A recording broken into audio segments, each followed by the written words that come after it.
तो hello students, welcome back to my channel. मैं शिवांगी और आज का हमारा टॉपिक है malaria, epidemiology, aetiology, pathogenesis and control of malaria. Malaria के बारे में हम जानेंगे, साथ ही साथ उसकी एपिडेमियोलॉजी क्या है, इटियोलॉजी क्या है, पैथोजेनेसिस और कंट्रोल ऑफ मलेरिया के बारे में। अगर आप चैनल पर नए हैं तो प्लीज़ चैनल को सब्सक्राइब करें एंड बेल आइकन ज़रूर प्रेस करिएगा आगे आने वाले वीडियोज़ की नोटिफिकेशंस के लिए। देखिए, सबसे पहले मलेरिया के बारे में हम जानते हैं। मलेरिया के बारे में ऑलरेडी आप लोग बहुत कुछ जानते होंगे कि मलेरिया मच्छर के काटने से होता है, बहुत ही खतरनाक बीमारी है। इसमें फीवर आता है ठंड लेकर के एंड बहुत सारी चीज़ें। फॉर देखिए, malaria is a life threatening vector borne infectious disease caused by Plasmodium parasite. Malaria बहुत ही ज़्यादा खतरनाक बीमारी है अगर सही टाइम पे उसका इलाज न किया जाए तो। ठीक है, ये वेक्टर बॉर्न इन्फेक्शियस डिजीज है। वेक्टर बॉर्न यानी कि किसी के माध्यम से हो रहा है। ठीक है, caused by Plasmodium parasite. Plasmodium parasite की वजह से होता है। प्लाज्मोडियम के आपके अलग अलग स्पीसीजेज हैं। ठीक है, यानी कि जो मलेरिया है वो पैरासाइट्स के वजह से होता है। ठीक है, ये चीज़ नोटिस करिएगा बिकॉज बहुत सारे स्टूडेंट्स हैं प्लाज्मोडियम को बैक्टीरिया समझ लेते हैं, बैक्टीरिया बता देते हैं, बट मलेरिया क्या हमारा पैरासाइट बॉर्न डिजीज है, पैरासाइट की वजह से होता है। ठीक है, तो प्लाज्मोडियम है मेन आपका कॉज किसका, मलेरिया का। It is transmitted through the bite of infected female anopheles mosquito. जो मलेरिया है वो आपका ट्रांसमिट होता है जो फीमेल एनाफिलीज मॉस्किटो है उसके बाइट करने से। जब कोई फीमेल एनाफिलीज मॉस्किटो अगर बाइट करती है किसी ह्यूमन को, तो उस मॉस्किटो से जो आपका प्लाज्मोडियम है वो ह्यूमंस में आ जाता है, ह्यूमंस के ब्लड स्ट्रीम में आ जाता है, जिससे कि इन्फेक्शन आपका ह्यूमंस में स्प्रेड होता है। ठीक है, Malaria remains a major global health burden, especially in tropical and subtropical regions. Tropical और subtropical region में देखिए बहुत ज़्यादा मलेरिया होता है। थोड़ी सी नमी मॉइस्चर वहाँ पे बहुत ज़्यादा पाया जाता है, जिसकी वजह से जो मलेरिया के पैरासाइट है वो बहुत बेटर तरीके से ग्रो कर पाते हैं, उनके लिए ग्रोइंग इन्वायरमेंट उनको मिल जाता है। ये बहुत ही ज़्यादा मेजर ग्लोबल हेल्थ बर्डन है, काफ़ी ज़्यादा ग्लोबल इशू है। अब देखिए, epidemiology of malaria. Epidemiology last time हम लोगों ने बात करी थी कि एपिडेमियोलॉजी होता क्या है। तो किसी भी डिजीज के बारे में अगर आप उसके डिस्ट्रीब्यूशन, उसके पैटर्न के बारे में आप पढ़ रहे हो, आप इन्वेस्टिगेट कर रहे हो, ठीक है, उसके बारे में स्टडी कर रहे हो, वो क्या आपका एपिडेमियोलॉजी इसको रेफर्स करते हैं। तो epidemiology of the study of the distribution patterns and determinants of malaria in population. वैसे तो देखिए, किसी भी कोई पॉपुलेशन उसमें किसी भी डिजीज की स्टडी अगर आप कर रहे हैं तो आपका एपिडेमियोलॉजी उसको हम रेफर करते हैं। तो बेसिकली मलेरिया की एपिडेमियोलॉजी क्या है, तो सबसे पहले ग्लोबल बर्डन पे अगर हम आते हैं तो एंडेमिक जो रीजन है, for example Africa, south Asia, Latin America and parts of middle east, वहाँ पे काफ़ी ज़्यादा आपका स्प्रेड है। ठीक है, काफ़ी ज़्यादा फैलाव, क्योंकि ट्रॉपिकल एरियाज आ जाते हैं, यहाँ पे नमी मॉइस्चर ज़्यादा होता है। तो उस केसेस में क्या हो रहा है, वहाँ पे मलेरिया के जो पैरासाइट है वो बहुत तेज़ी से ग्रोथ करता है। हाई रिस्क ग्रुप, चिल्ड्रन, देखिए जो हाई रिस्क ग्रुप है कौन सा है आपका, चिल्ड्रन अंडर 5 ईयर्स। जो बच्चे 5 साल से कम एज के हैं उनकी इम्यूनिटी काफ़ी ज़्यादा वीक होती है इस वजह से। Pregnant women's, immuno compromise individuals and travellers from non endemic areas. जो आपके नॉन एंडेमिक एरियाज है वहाँ के ट्रैवलर्स अगर एंडेमिक एरिया में आपके जा रहे हैं, ठीक है, और उसके अलावा जिनकी इम्यूनिटी कम है, इम्यूनो कॉम्प्रोमाइज्ड पर्सन है, जिनकी इम्यूनिटी सप्रेस हुई किसी मेडिकेशंस की वजह से, किसी एंटीबायोटिक का लगातार उनका ट्रीटमेंट चल रहा है, कीमोथेरेपी की वजह से, ठीक है, तो उन कंडीशन में डायबिटीज़ मेलाइटिस से भी पर्सन की इम्यूनिटी लो हो जाती है। तो उस कंडीशन में क्या होता है कि इम्यूनिटी जब कम होती है तो उस कंडीशन में आपका हाई रिस्क ज़्यादा हो जाता है मलेरिया स्प्रेड होने के, मलेरिया की आप की बॉडी प्रॉपर तरीके से फाइट नहीं कर पाती उस पैरासाइट से। ठीक है, तो children under 5 years, pregnant women जो हो गई, इम्यूनो कॉम्प्रोमाइज इंडिविजुअल, साथ ही साथ में जो ट्रैवलर्स है जो कि नॉन एंडेमिक एरिया से आते हैं उनको। देन उसके बाद है आपका मोर्टेलिटी और मॉर्बिडिटी की बात हम करें तो देखिए, malaria account for over 200 million cases. And 6 lakh deaths annually अगर हम मलेरिया के केसेस देखें तो लगभग 200 मिलियन केसेस देखे जाते हैं ओवर ऑल द वर्ल्ड की बात कर रहे हैं।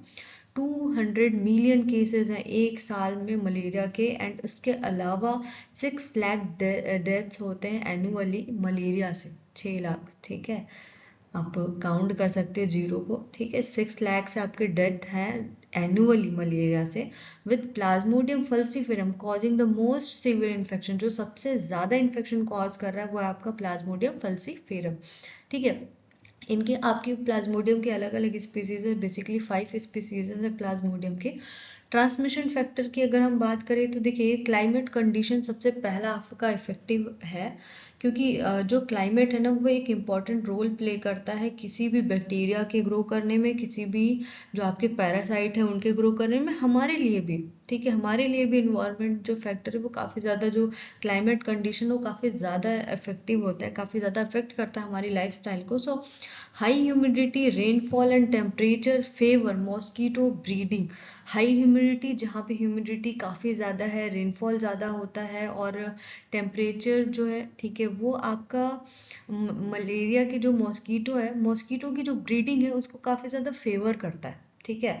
मॉस्कीटो की जो ब्रीडिंग है उसको काफ़ी ज़्यादा फेवर करता है। देखिए मॉस्कीटो एक वेक्टर है, वेक्टर यानी कि बीज की कड़ी है, ठीक है, जिसके थ्रू हो रहा है, ठीक है, जिसके थ्रू पैरासाइट, आपका जो पैरासाइट है प्लाज्मोडियम वो मलेरिया में ग्रो कर रहा है, देन उसके बाद ह्यूमंस में आ रहा है, ठीक। तो वो आपका एक तरीके से वेक्टर है उसका, ठीक है, माध्यम है। Human factor, poor housing, stand water, lack of preventive measures and inadequate healthcare infrastructure। Human factors में देखिए आपका इंक्लूडेड पुअर हाउसिंग, आप साफ सफाई नहीं रख रहे हो, कहीं पे पानी जमा है, आप लोग देखते होगे पानी जमा नहीं रखना है, बहुत सारे ऐड आते हैं गवर्नमेंट की तरफ से। लैक ऑफ प्रिवेंटिव मेजर्स आप नहीं ले रहे हो, प्रॉपर फॉलो नहीं कर रहे हो। हेल्थ केयर इंफ्रास्ट्रक्चर इनएडिक्वेट है, यानी कि अगर मलेरिया हो भी जाता है तो उस कंडीशन में कोई ऐसा हेल्थ केयर सिस्टम नहीं है जहाँ पे आप प्रॉपरली ट्रीटमेंट ले सको, ठीक है।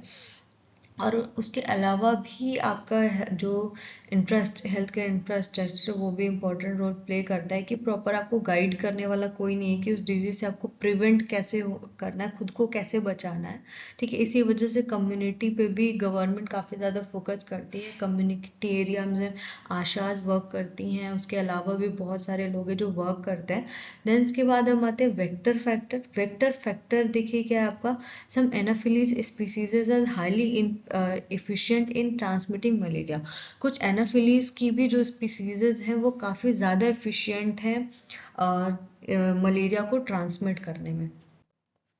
ईटियोलॉजी ऑफ मलेरिया की हम बात करें तो malaria is caused by protozoan parasite of the genus Plasmodium which infect red blood cells. देखिए जो मलेरिया है ना वो उसका जो पैरासाइट है वो बेसिकली जो रेड ब्लड सेल्स हैं उनको काफ़ी ज़्यादा इन्फेक्ट करता है, ठीक है। कैसे करता है इसके बारे में आगे हम लोग पैथोजेनेसिस में बात करेंगे। कॉजेटिव एजेंट हैं आपके क्या, प्लाज्मोडियम के देखिए मेजरली 5 स्पीसीज हैं, मेजरली, अब ये कहाँ, सॉरी बीच बीच में ना गायब हो जाता है पॉइंटर, थोड़ा सा कंफ्यूजन की वजह से। There are 5 major species of plasmodium के 5 मेजर स्पीसीज है ह्यूमंस में। Plasmodium falciparum, plasmodium vivax, plasmodium ovale, plasmodium malariae, then उसके बाद आपका नॉलिस, ठीक है। देखिए प्लाज्मोडियम फल्सीफेरम है ना ये काफ़ी ज़्यादा इन्फेक्शन कॉज करता है, ठीक है। इससे पहले भी अभी हम लोगों ने पढ़ा, कॉजेज सीवियर मलेरिया कॉज करता है, सेरिब्रल मलेरिया कॉज करता है, एंड मल्टी ऑर्गन फेलियर भी ये कॉज करता है प्लाज्मोडियम फल्सीफेरम। ये काफ़ी ज़्यादा लाइफ थ्रेटनिंग इन्फेक्शन रहता है फल्सीफेरम का। प्लाज्मोडियम वाइवेक्स के बारे में बात करते हैं, कॉमन इन एशिया और जो आपका लैटिन अमेरिका है वहाँ पे काफ़ी ज़्यादा कॉमन है plasmodium vivax. Can cause relapses due to liver stage hypnozoites. अब देखिए जो आपके रिलैप्सेस हो सकते हैं मलेरिया वाइवेक्स के, रीज़न क्या है, आपके लीवर स्टेजेस पे जो हिप्नोजॉइड्स होते हैं, हिप्नोजॉइड्स क्या होते हैं आगे बात करेंगे। अभी मैं आपको बताऊंगी क्या है, अभी हम लोग लाइफ साइकिल जब पढ़ेंगे। Plasmodium ovale similar to P vivax, plasmodium vivax की तरह ही आपका ओवैली भी है, ये भी रिलैप्सिस कॉज करता है, वार्निंग की रीअकरेंस ज़्यादा होता है इसका। प्लाज्मोडियम मलेरी एक क्रॉनिक इन्फेक्शन कॉज करता है, ठीक है, विथ नेफ्रोटिक सिंड्रोम के साथ। देन है आपका प्लाज्मोडियम नॉलिस, ये आपका जोनोटिक मलेरिया है, species found in south east Asia. Zoonotic जो आपका बेसिकली जानवरों से जो बेसिकली होता है उसको जूनोटिक मलेरिया, जूनोटिक डिजीजेस कहते हैं, ठीक है। ये जूनोटिक मलेरिया स्पीसीज है जो कि आपका साउथ ईस्ट एशिया में ज़्यादातर होता है, ठीक है। देन इसके बाद वेक्टर के बारे में हम बात करते हैं। वेक्टर के बारे में सब जानते हैं क्या है। फीमेल एनाफिलीज मॉस्किटो है, acts as a biological vector for transmission. जो फीमेल एनाफिलीज मॉस्किटो है वो biological vector as a role play करता है ट्रांसमिशन में। फीमेल एनाफिलीज मॉस्किटो से ही आपका स्प्रेड होता है, ठीक है। Human act as reservoir when infected with plasmodium parasite. देखिए जो आपका ह्यूमंस है, ठीक है, वो एज ए रिसर्वियर वर्क करते हैं जब आपका प्लाज्मोडियम पैरासाइट से इन्फेक्टेड हो जाते हैं। इसके अलावा अगर कोई ह्यूमन का ब्लड है, ठीक है, जहाँ पे ऑलरेडी वो मलेरिया प्लाज्मोडियम से ऑलरेडी इन्फेक्टेड है, और वो इन्फेक्टेड ब्लड हम किसी भी पर्सन को ट्रांसफ्यूज कर देते हैं तो उसके थ्रू भी मलेरिया स्प्रेड होता है, ठीक है, क्योंकि ऑलरेडी आपकी आरबीसी में मलेरिया का पैरासाइट प्रेजेंट है, एंड वो आप किसी और को अगर आप क्या कर रहे हो बिना चेकअप के, आप इसी वजह से स्क्रीनिंग टेस्ट में देखोगे 5 स्क्रीनिंग में एक मलेरिया का भी रहता है, ठीक है। एलाइजा मेथड से मलेरिया चेक किया जाता है। अब वो स्क्रीनिंग भी इम्पॉर्टेंट क्योंकि आरबीसी में ही ऑलरेडी मलेरिया पैरासाइट का इन्फेक्शन है, तो जब आप ट्रांसफ्यूज करोगे तो वो जो सेकंड पर्सन जो हमारा रेसिपिएंट है उसको भी इन्फेक्शन कॉज करेगा। देन हम आते हैं पैथोजेनेसिस ऑफ मलेरिया। मलेरिया के पैथोजेनेसिस पे तो सबसे पहला लाइफ साइकिल ऑफ प्लाज्मोडियम के बारे में बात करते हैं। देखिए 4 स्टेजेस में होता है। पहला स्टेज है आपका स्पोरोजोइट स्टेज, स्पोरोजोइट स्टेज जिसको प्री इरिथ्रोसिटिक साइकिल कहते हैं। देन उसके बाद है आपका हिपैटिक सीजोगोनी जो कि आपका लीवर स्टेज के नाम से जानते हैं। फिर आपका ब्लड स्टेज है जहाँ पे आपका ब्लड में जाता है, यानी कि इरिथ्रोसिटिक साइकिल जहाँ पे चलती है। देन है लास्ट आपका मॉस्किटो स्टेज जिसको स्पोरोगोनी कहते हैं, स्पोरोगोनी कहते हैं। ये 4 स्टेजेस हैं ओवरऑल। देखिए फर्स्ट स्टेज में क्या है कि स्पोरोजोइट स्टेज है जहाँ पे infected Anopheles mosquito injects sporozoites into the human blood stream. देखिए सबसे पहले जो फीमेल इन्फेक्टेड एनाफिलीज मॉस्किटो जिसके अंदर आपका प्लाज्मोडियम है, ठीक है, वो आपका क्या है इंजेक्ट कर रहा है स्पोरोजोइट्स कहाँ पे, ह्यूमंस में, ह्यूमंस के ब्लड स्ट्रीम में। अब ये जो स्पोरोजोइट्स है वो लीवर में ट्रैवल करते हैं, लीवर तक जाते हैं जहाँ पे ये हिपेटोसाइट से इन्वेड होते हैं और डेवलप करते हैं सीजोजॉइंट्स डेवलप करते हैं। देन उसके बाद आपका आता है सेकेंड है लीवर स्टेज जहाँ पे जो आपका सीजो जॉइंट्स है वो रप्चर होते हैं। सीजो जॉइंट के रप्चर होने से आपके थाउजेंड्स ऑफ मेजर जॉइंट्स आपके रिलीज होते हैं। जैसे कि आप लोगों ने देखा होगा कोई बैक्टीरिया फेज, अगर आपके किसी बैक्टीरिया को इन्फेक्ट कर रहा है, ठीक है, बैक्टीरिया को इन्फेक्ट कर रहा है तो पहले धीरे धीरे उसके न्यूक्लिक एसिड को ख़त्म करके और भी आपके बैक्टीरियोफेज डेवलप होते। देन उसके बाद बैक्टीरिया का जो सेल वॉल है उसको क्रैश करके वो बाहर निकल जाते हैं। तो उसी तरीके से आपका इसमें भी है, जो सीजो जॉइंट्स है वो बहुत सारे मीजो जॉइंट्स को क्या करता है, रिलीज करता है, ठीक है, थाउजेंड्स ऑफ मीजो जॉइंट्स बन जाते हैं वहाँ पे। ये बेसिकली देखिए जो पी वाइवेक्स और पी ओवैली है ये आपका हिप्नोजॉइंट्स आपका बेसिकली क्रिएट कर सकते हैं जो कि रिलैप्सेस कॉज करता है, रिलैप्सेस यानी कि दोबारा हो जाता है। फिर थर्ड है ब्लड से जहाँ पे मेजर जॉइंट्स है वो इन्फेक्ट करता है रेड ब्लड सेल्स को। रेड ब्लड सेल्स को आपका डेवलप वहाँ पे इन्फेक्ट करता है और डेवलप करता है किसको, ट्रोफोजॉइट्स, ठीक है। ट्रोफोजॉइट्स मेच्योर इनटू सीजो जॉइंट्स। अब जो ट्रोफोजॉइट है वो आपका मेच्योर होकर के बन जाता है सीजो जॉइंट्स में, मेच्योर होके कन्वर्ट होता है सीजो जॉइंट्स में, जो कि आरबीसी को रप्चर करके फिर रिलीज हो जाता है। ठीक है, अब देखिए जो आपका ट्रोफोजॉइट्स है वो आरबीसी को इन्फेक्ट कर रहा है, आरबीसी की जो भी मटेरियल है वो और भी वो सीजो जॉइंट्स में बनाने में लगा रहा है। अब ये जो सीजो जॉइंट्स है वो भी क्या बना रहे हैं, आपके मीरो जॉइंट्स बना रहे हैं। ठीक है, मीरो जॉइंट्स वो बना रहे हैं, तो मीरो जॉइंट्स बनाने की वजह से फिर जो आरबीसी पूरी तरीके से रप्चर हो गए। ठीक है, ये बेसिकली 48 टू 72 आवर्स में ये आपका रिपीट होता है ये साइकिल, जहाँ पे आपका फीवर क्या होता है, काफ़ी ज़्यादा स्पाइक पे होता है। फोर्थ है मॉस्कीटो स्टेज। मॉस्कीटो में क्या है, अब जो आपके गैमेटोसाइट्स है वो इंजेस्ट करते हैं जो मॉस्कीटो हैं। ठीक है, अब वो मॉस्कीटो जो है, ठीक है, गैमेटोसाइट्स को मेच्योर करता है स्पोरोजोइट्स में। अब देन उसके बाद वापस से यही साइकिल वापस चलती है। ये आपका एक डायग्राम है। ठीक है, डायग्राम का इमेज ऑफ सोर्स मैंने लास्ट में दे रखा है। देखिए ये 4 स्टेज है हमारे ओवरऑल। फर्स्ट स्टेज कहाँ था हमारा, ये। ठीक है, जहाँ पे फर्स्ट स्टेज में मॉस्कीटो क्या है, इंजेक्ट कर रहा है ह्यूमंस में। ठीक है, देन उसके बाद वो जा रहा है आपका लीवर में, जो आपका इंजेक्टेड स्पोरोजोइट्स है वो जा रहा है लीवर में। अब स्पोरोजोइट्स आपका जा रहा है जो लीवर सेल्स है उसको इन्फेक्ट कर रहा है। अब वो बना रहे क्या, सीजो जॉइंट। क्या बना रहे हैं, सीजो जॉइंट। अब ये सीजो जॉइंट बना रहे हैं। अब देखिए यहाँ पे क्या, जो हिपेटोसाइट है जो लीवर सेल है उसको इन्फेक्ट किया। अब ये लीवर सेल से देखिए उसको पूरी तरीके से रप्चर करके, जो लीवर सेल्स हैं उनके पूरे ऑर्गेनल्स का इस्तेमाल करके, न्यूक्लिक एसिड का इस्तेमाल करके यहाँ पे क्या बनाया इसने, सीजो जॉइंट रप्चर हुआ, जिससे कि बहुत ही ज़्यादा आपके मीरोजॉइट्स क्या होते हैं, रिलीज हो रहे हैं। ठीक है, अब मीरोजॉइट्स जो है वो कहाँ जा रहे हैं, ह्यूमन ब्लड में जा रहे हैं। मीरोजॉइट्स कहाँ जा रहे हैं, आपकी ह्यूमन ब्लड में जा रहे हैं। अब ह्यूमन ब्लड में देखिए क्या हो रहा है यहाँ पे। ठीक है, यहाँ पे क्या हो रहा है आपका, ट्रोफोजॉइट्स बना रहे हैं। वो क्या बना रहे हैं, ट्रोफोजॉइट्स बना रहे हैं। अब ये जो ट्रोफोजॉइट्स है, देखिए 2 स्टेजेस आ रहे हैं इसमें, कि ये जो आपका ट्रोफोजॉइट है या फिर आपका मेच्योर हो रहा है आरबीसी में, या फिर ये जो ट्रोफोजॉइट है ये आपका गैमेटोसाइट्स में कन्वर्ट हो रहा है। ये देख रहे हो आप, ये जो ट्रोफोजॉइट है ये आपका किस में कन्वर्ट हो रहा है, गैमेटोसाइट्स में। गैमेटोसाइट्स आपका देन उसके बाद कहाँ पे जा रहा है, मॉस्कीटो में। गैमेटोसाइट्स कहाँ जा रहा है, मॉस्कीटो में। ठीक है, अब वहीं पे जो आपके गैमेटोसाइट्स है, गैमेटोसाइट मेच्योर हो रहा है किसमें, मॉस्कीटो में।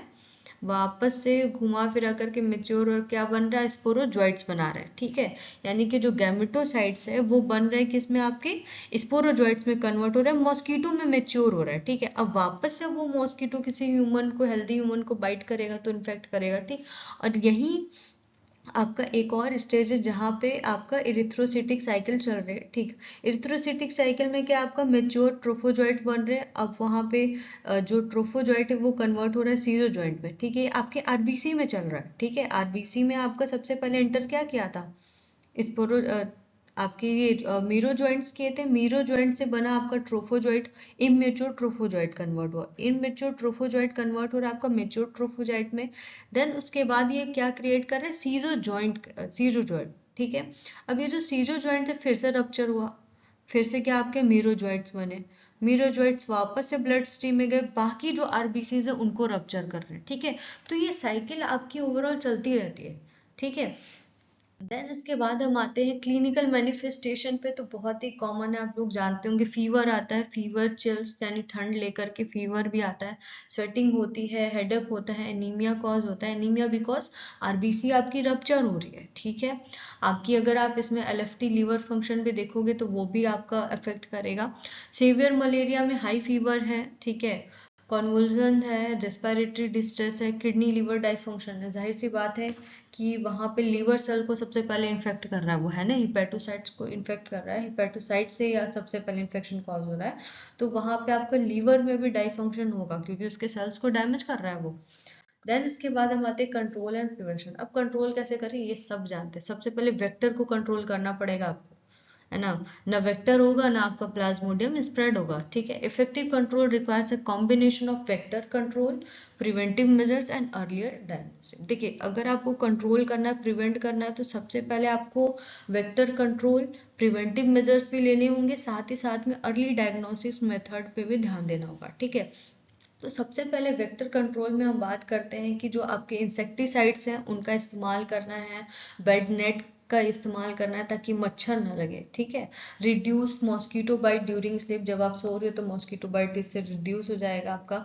इंडोर रेसिडुअल स्प्रे, जो आपके मॉस्किटो किलिंग, जो आपके कह सकते हैं इंसेक्टिसाइड्स वगैरह आते हैं, स्प्रेज वगैरह आते हैं, उसका इस्तेमाल करना है, ठीक है।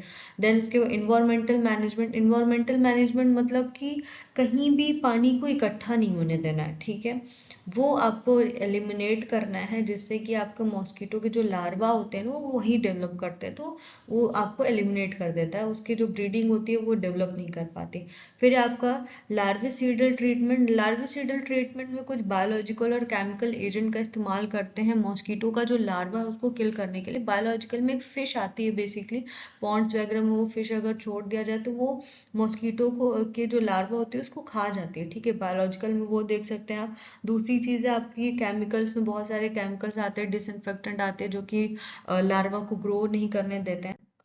देन इसके बाद हम आते हैं कीमो प्रोफाइलेक्सिस ट्रीटमेंट के बारे में। ट्रीटमेंट में देखिए एंटी मलेरियल ड्रग का इस्तेमाल कर सकते हैं, जैसे क्लोरोक्विनिन है आपका, ठीक है, सबसे ज़्यादा कॉमनली इस्तेमाल किया जाता है। ये आपके ओवरऑल ट्रीटमेंट हो गया आपका, ये एंटी मलेरियल ड्रग हो गया। देन उसके बाद प्रिवेंटिव मेडिकेशंस है कुछ आपका, ठीक है, मेफ्लोक्विनिन हो गया आपका, ठीक है, डॉक्सीसाइक्लिन हो गया। ये सारी चीज़ें आपके प्रिवेंटिव मेडिकेशंस है ट्रेवलर्स के लिए, जो बेसिकली एंडेमिक रीजन्स की तरफ जा रहे हैं, ट्रैवल कर रहे हैं, तो उससे पहले मेडिकेशंस का इस्तेमाल कर सकते हैं। देन इसके बाद कंट्रोल एंड प्रिवेंशन, वैक्सीनेशन के बारे में बात करते हैं। तो वैक्सीनेशन भी देखिए ये फर्स्ट अप्रूव्ड मलेरिया वैक्सीन है आपका आरटीएस, ठीक है, RTS/AS01, जिसको मॉस्क्यूरिक्स नाम से भी जानते हैं। ये मलेरिया का फर्स्ट अप्रूव मलेरिया वैक्सीन है जो कि पार्शियल प्रोटेक्शन देता है प्लाज्मोडियम फल्सीफेरम से, ठीक है। ये फर्स्ट है जो कि आपका बेसिकली प्लाज्मोडियम फल्सीफेरम से क्या करता है, प्रोटेक्शन प्रोवाइड करता है। मोर वैक्सीन्स आर अंडर डेवलपमेंट, कुछ कुछ वैक्सीन है अंडर डेवलपमेंट में, ठीक है। अर्लियर डायग्नोस्टिक, बेसिकली देखिए माइक्रोस्कोपिक में तो सबसे पहले आपका जो माइक्रोस्कोपिक में ब्लड स्मीयर प्रिपेयर किया जाता है जिसमें प्लाज्मोडियम पैरासाइट बेसिकली देखा जा सकता है आफ्टर स्टेनिंग। कुछ रैपिड डायग्नोस्टिक टेस्ट हैं जैसे कि आपके एंटीजन वाले, जो आपके बेसिकली होते हैं ब्लड में एंटीजन रिकॉग्नाइज करते हैं। कार्ड टेस्ट जो होता है आपका पॉलीमरेज चेन, पीसीआर किया जा सकता है, एलाइजा रीडर से भी चेक किया जाता है, ठीक है। तो ये आपके बेसिकली अर्लियर डायग्नोस्टिक टेस्ट हो जाते हैं। पब्लिक हेल्थ स्ट्रैटेजीज, कुछ पब्लिक हेल्थ के लिए भी कुछ स्ट्रैटेजीज बनानी होती है, जैसे कि mass drug administration in high risk area. जो हाई रिस्क एरिया है वहाँ पे जो एंटी मलेरियल ड्रग हैं, ठीक है, उनका मास प्रोडक्शन होना चाहिए, एटलीस्ट वो प्रॉपर प्रेजेंट हो वहाँ पे। देन आपका हेल्थ एजुकेशन उनको देना प्रॉपरली है। Surveillance and case tracking to monitor and control outbreak, surveillance और जो भी केस ट्रैक है उसको प्रॉपरली आपको देखना है, ठीक है। सर्विलांस यानी कि प्रॉपरली आपको ध्यान में रखना है, उस एरिया को मॉनिटर करते रहना है कि आउटब्रेक ना हो किसी डिजीज का, ठीक है। देन इसके बाद कंक्लूजन पे ओवरऑल आते ही था हमारा ओवरऑल, ठीक है। अगर आपको समझ में आया तो मुझे कुछ और ऐड करना हो तो मुझे बता दीजिएगा, बिकॉज अभी तक मैंने कम्युनिटी की कोई क्लासेस ली नहीं है, बट आई हैव ट्राइड कि मैं सारी चीज़ें ऐड कर सकूं। And thank you so much and तक बने रहने के लिए। एट द कंक्लूजन हम लोगों ने यही जाना कि देखिए मलेरिया बहुत ही ज़्यादा ग्लोबल चैलेंज है आज के टाइम पे भी। काफ़ी ज़्यादा प्रिवेंटिव मेजर्स आ चुके हैं, लोग के बारे में इसको अवेयरनेस है, बट आज भी गाँवों में लोगों को पता नहीं है, जो आपके कम्युनिटीज एरिया है, ठीक है। Effective control include vector control, vaccination, earlier diagnosis and appropriate treatment. जो भी इफेक्टिव कंट्रोल है उसमें आपके वेक्टर को कंट्रोल करना है, आपको वैक्सीनेशन प्रॉपर देना है, अर्ली डायग्नोसिस और अप्रोप्रिएट ट्रीटमेंट हो, ठीक है। Continued research and public health intervention are crucial for malaria elimination. जो रिसर्चेस हैं और पब्लिक हेल्थ इंटरवेंशन है वो लगातार होते रहने चाहिए ताकि मलेरिया को प्रॉपरली एलिमिनेट किया जा सके, ठीक है। और भी वैक्सीनेशन हम डेवलप कर सकते हैं, ठीक है। कोई भी ये रेफरेंसेस हैं जहाँ जहाँ से मैंने ये लिया है। देन इसके बाद आपके हैं लास्ट में, अगर आपको कोई भी क्वेरी या क्वेश्चन है तो आप कमेंट सेक्शन में कमेंट करके बता सकते हैं। Thank you so much video को एंड तक देखने के लिए, एंड चैनल को सब्सक्राइब ज़रूर कर दीजिएगा अगर आप चैनल पर नए हैं तो।